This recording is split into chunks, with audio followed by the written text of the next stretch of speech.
Alors, bienvenue une fois de plus à l'Église baptiste évangélique des Laurentides. Ce matin, nous avons un sujet difficile.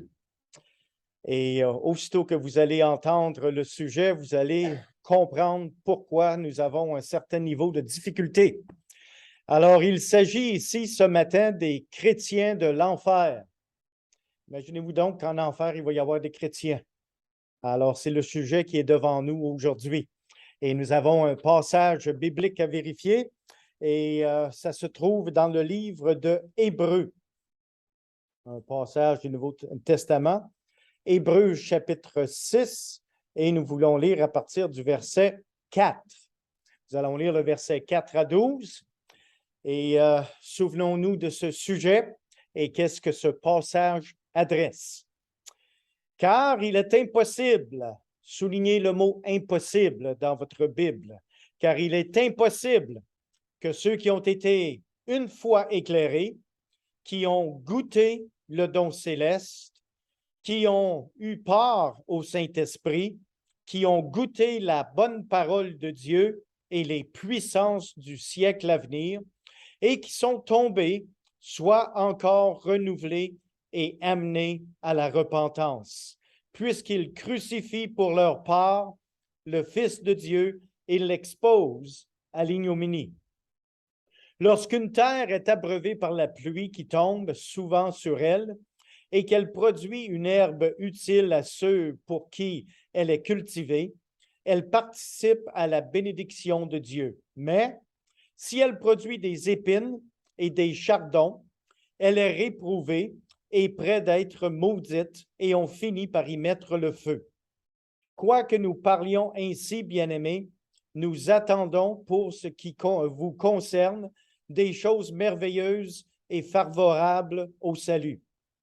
Car Dieu n'est pas injuste pour oublier votre travail et l'amour que vous avez montré pour son nom, ayant rendu et rendant encore des services aux saints. Nous désirons que chacun de vous montre le même zèle pour conserver jusqu'à la fin une pleine espérance, en sorte que vous ne vous relâchiez point et que vous imitez ceux qui, par la foi et la persévérance, héritent des promesses.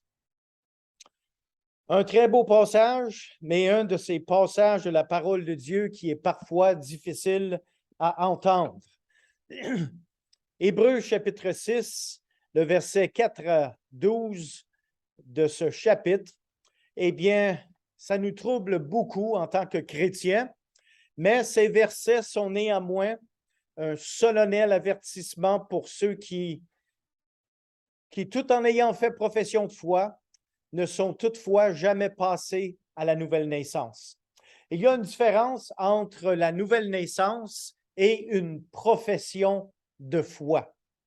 C'est de ces chrétiens de nom et non de cœur dont il est question dans ce passage de Hébreux chapitre 6. Les Juifs qui avaient été éclairés quant à l'Évangile et qui avaient abandonné le terrain de la loi pour celui de la grâce étaient enclins à revenir sur le terrain de la loi, surtout pour ceux-là qui n'avaient pas adhéré ou qu'il avait adhéré superficiellement. Voyons maintenant quelques paroles qui sont plutôt claires dans le passage que nous avons lu ce matin. Au verset 4, vous allez noter certains mots. Le premier, c'est « éclairer ». Il y a une différence entre être éclairé et avoir reçu la lumière. Éclairé sans recevoir la lumière divine qui avait brillé sur eux. Alors, ces individus ont reçu une certaine lumière ou certain éclairage quant à l'Évangile, ce qui les a peut-être conduits à faire une espèce de profession de foi, mais finalement, ils n'ont pas été jusqu'au bout. Eh bien, ces soi-disant chrétiens n'avaient pas ouvert leur cœur à Jésus. Il s'agissait d'une foi de pure forme. Il y a un autre mot ici que nous devons mettre en emphase, et c'est le mot goûter. Ils ont été éclairés, ils ont goûté. Il y a une différence entre goûter et manger. goûté sans avoir mangé. Ils ont pu apprécier la valeur de Christ et de ses paroles, mais ne les ont pas reçues comme la parole de Dieu implémentée dans leur cœur. Alors, souvenez-vous de ces descriptions que le passage même nous parle. Éclairer, goûter. Alors, éclairer sans avoir vu la vraie lumière, goûter sans avoir jamais mangé.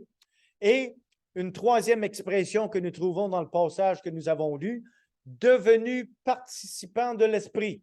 Ils ont pris une certaine part. Alors, ils sont devenus participants de l'Esprit sans toutefois posséder l'Esprit. Ils ont été les bénéficiaires des bienfaits de l'Esprit dans l'Église, mais ne les ont jamais possédés en eux-mêmes. C'est là toute la différence entre avoir le Saint-Esprit en soi ou non. Seule la repentance et la nouvelle naissance nous donnent d'être le temple du Saint-Esprit une fois pour toutes et éternellement. Alors, des passages comme celui-ci, des individus qui ont été éclairés sans toutefois connaître la lumière, des gens qui ont goûté sans avoir mangé, des gens qui ont participé sans toutefois posséder, et une autre expression, goûter à la parole et au miracle, sans en être le récipient. Ils ont reconnu que la parole de Dieu était bonne et ont assisté à des miracles, mais cela ne suffit pas pour naître de nouveau. Quel passage, quel caractère biblique pouvez-vous penser qui a vécu ce genre de vie? Nous avons un exemple par excellence dans le Nouveau Testament. Ces versets ici concernent ceux qui ont suivi pour un temps Jésus sans jamais l'avoir reçu dans leur cœur comme Sauveur et Seigneur. Ils n'ont de chrétiens que le nom. Leur dernière condition, à savoir d'être retournés vers ce qu'ils avaient quitté, est pire que la première. Et le risque d'endurcissement est bien réel s'ils foulent ainsi Jésus et son œuvre. Souvenez-vous du caractère Judas Iscariote. Judas Iscariote était bel et bien un des 12. Il était bel et bien quelqu'un qui, avec les autres disciples, avait même chassé des démons. Il était bel et bien celui qui, en suivant Jésus, était devenu le trésorier de toute la petite gang des disciples et de Jésus. Et Judas Iscariote, c'est lui qui finalement a trahi notre Seigneur. Imaginez-vous qu'après l'avoir suivi pendant 3 ans, après avoir vu les miracles pendant 3 ans, après lui-même avoir exercé de ce qu'on peut comprendre des Saintes Écritures, des miracles, eh bien maintenant, il a fini par tout rejeter. Où pensez-vous présentement est Judas Iscariote? Au ciel ou en enfer? Alors, il y a des gens qui ont goûté, il y a des gens qui ont reçu, qui ont été éclairés, mais ils n'ont jamais reçu la lumière dans leur cœur, ils n'ont jamais vraiment mangé de la parole de Dieu.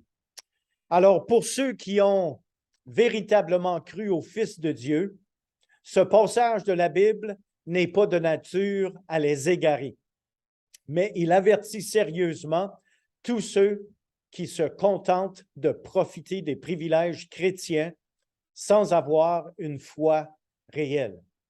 Il y a des personnes qui vont chercher à profiter des privilèges chrétiens. C'est tellement beau faire partie d'une église. Tout le monde s'entraide, tout le monde s'aime, mais la réalité ne veut pas dire pour autant qu'un chrétien ou que quelqu'un qui vient à l'église est nécessairement un chrétien. Et c'est ce que nous adressons. Eh bien, j'ai trouvé ceci plutôt intéressant. Luc chapitre 15, verset 4, nous parle d'un homme. Quel homme d'entre vous, s'il a 100 brebis et qu'il en perd une, ne laisse les 99 autres dans le désert pour aller auprès d'elle, aller chercher la brebis perdue jusqu'à ce qu'il la retrouve. Eh bien, qu'est-ce que vous voyez ici? Le berger en motocyclette. Eh bien, ça vient directement de l'Australie. C'est de la manière qu'ils récupèrent les brebis perdues. Mais ça donne une belle illustration moderne du berger qui va chercher les brebis perdues. Eh bien, le psaume 139, ici, verset 7, c'est intéressant que peu importe qui nous sommes, où que nous puissions aller, Dieu peut venir nous chercher. C'est pour ça que dans le psaume 139, verset 7, il est dit, « Où irai-je loin de ton esprit? Et où fuirai-je loin de ta face? » Alors, il ne faut jamais penser et croire que s'il y a une brebis perdue, ben, elle va rester perdue. Non, Dieu est déterminé d'aller chercher sa brebis perdue. Et verset 8, « Si je monte aux cieux, tu y es.